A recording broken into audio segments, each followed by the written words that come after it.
તો મિત્રો તમે જોઈ શકો છો અહીંયા પાણીની સરસ મજાની સુવિધા બી કરવામાં આવી છે। તમે જોઈ શકો છો કેટલા બધા જગ મૂક્યા છે।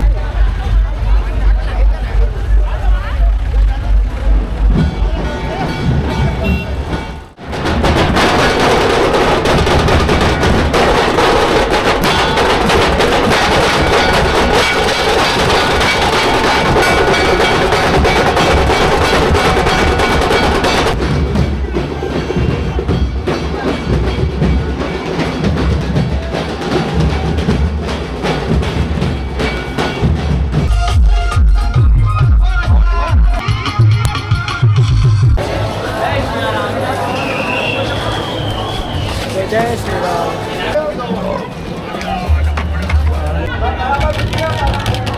સો હેલો મારી યુટ્યુબ ફેમિલી, તો કેમ છો તમે બધા? આઈ હોપ તમે બધા મજામાં હશો। તો ફ્રેન્ડ્સ, તમારું બધાનું સ્વાગત કરું છું આજના એક નવા બ્લોગમાં। તો મિત્રો, સૌથી પહેલાં તો તમને બધાને જય શ્રી રામ અને જય શ્રી રામ। કેમ કે મિત્રો આજે તારીખ છે 2/4/2026 અને આજે છે હનુમાન જયંતી। તો ફાઇનલી મિત્રો અત્યારે સવારમાં તમારો ભાઈ નીકળી ગયો છે હનુમાન દાદાના દર્શન કરવા માટે। એટલે કે ફાઇનલી મિત્રો હું અત્યારે જઈ રહ્યો છું બાઇક લઈને ડભોરા હનુમાન દાદાના મંદિરે દર્શન કરવા માટે।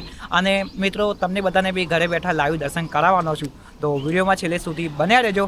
અને તમે લોકો આપણી યુટ્યુબ ચેનલ ઉપર નવા આવ્યા હોય તો ચેનલને બી કરી દેજો સબસ્ક્રાઈબ અને વિડીયોને બી કરી દેજો લાઈક। અને આપણા જેટલા બી સબસ્ક્રાઈબર મિત્રો છે તમને બધાને હેપી હનુમાન જયંતી।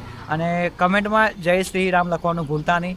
અને અત્યારનો તમે માહોલ જોઈ શકો છો કેવી ગરમી પડી રહી છે। અને મિત્રો અત્યારે ટાઈમ થયો છે સવારના 10:30 અને આ ફાઇનલી તમે જોઈ શકો છો આ લોકેશન છે કંઈ આ ટાઈપનું, બરાબર। તો ચાલો મિત્રો, હવે આપણે વધારે ટાઈમ વેસ્ટ નથી કરતા અને જઈએ છીએ હનુમાન દાદાના દર્શન કરવા માટે। અને જય શ્રી રામ, જય શ્રી રામ, જય શ્રી રામ।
તો મિત્રો તમારું બધાનું સ્વાગત કરું છું ડભોરા હનુમાન દાદાના મંદિરેથી। તો ફાઇનલી મિત્રો આપણે લોકો પહોંચી ગયા છે ડભોરા હનુમાન દાદાના મંદિરે। અને મારી પાછળની સાઈડમાં જોઈ શકો છો સરસ એવી વિશાળ પાર્કિંગની સુવિધા ઉપલબ્ધ કરવામાં આવી છે। અને ફાઇનલી મિત્રો આ બાજુ તમે જોઈ શકો છો, તમે 2 વ્હીલર લઈને આવો છો, 4 વ્હીલર લઈને આવો છો અથવા તો ઓટો રિક્ષા વગેરે લઈને આવો છો તો સરસ મજાની એવી અહીંયા પાર્કિંગની સુવિધા કરવામાં આવી છે મિત્રો। અને કોઈ જાતનો ચાર્જ નથી। તો ફાઇનલી મિત્રો મેં તો મારી બાઇક પાર્કિંગ કરી દીધી છે। અને મિત્રો મને જ્યાં સુધી લાગે છે ત્યાં સુધી તો શોભાયાત્રા ચાલુ થઈ ગઈ છે અને શોભાયાત્રાનો સમય હતો સવારે 9 વાગે। તો ચાલો મિત્રો, હવે આપણે વધારે ટાઈમ વેસ્ટ નથી કરતા અને જઈએ છીએ શોભાયાત્રા જોવા માટે। તો મિત્રો તમે જોઈ શકો છો અહીંયા પાણીની સરસ મજાની સુવિધા બી કરવામાં આવી છે। તમે જોઈ શકો છો કેટલા બધા જગ મૂક્યા છે।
અત્યારે ફાઇનલી મિત્રો હું જઈ રહ્યો છું ચાલતા ચાલતા હનુમાન દાદાના મંદિરે દર્શન કરવા માટે. અને અત્યારનો તમે માહોલ જોઈ શકો છો. અત્યારે મિત્રો વાગ્યા છે સવારના 11:30 અને ફાઇનલી આ તમે માહોલ જોઈ શકો છો. ખૂબ ભીડ છે અહીંયા. અને હનુમાન દાદાની શોભાયાત્રા તો ફાઇનલી નીકળી ચૂકી છે. અને આ બાજુની સાઈડમાં તમે માહોલ જોઈ શકો છો. અને સરસ મજાનું એવું અહીંયા ડેકોરેશન કરવામાં આવ્યું છે આ વખતે. અને દર સાલ સરસ મજાની રીતે ડેકોરેશન થાય છે. તો ફાઇનલી મિત્રો આપણે લોકો અંદર એન્ટર થઈ ચૂક્યા છે. અને ઉપરની સાઈડમાં તમે જોઈ શકો સરસ મજાનું એવું અહીંયા ડેકોરેશન કરવામાં આવ્યું છે. અને આ બાજુ બી તમે જોઈ શકો છો જોરદાર યાર, શું કહું તમને, મારી જોડે કોઈ શબ્દ નહીં. આ ખાલી તમે જુઓ ડેકોરેશન, ખાલી તમે જુઓ.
ઓકે, તો ગાઈસ ફાઇનલી સરસ મજાની રીતે હનુમાન દાદાના દર્શન થઈ ગયા છે. અને કમેન્ટમાં જય શ્રી રામ લખવાનું ભૂલતા નહીં મિત્રો. તો તમને લોકોને આપણો આ વિડીયો કેવો લાગ્યો, વિડીયો સારો લાગ્યો હોય તો વિડીયોને કરી દેજો લાઇક, શેર અને સબસ્ક્રાઈબ. તો મિત્રો હું તમને મળું છું નેક્સ્ટ વિડીયોમાં. So thank you so much for watching this video. I will see you in the next video to learn. Good bye, જય હિન્દ, વંદે માતરમ, જય શ્રી રામ.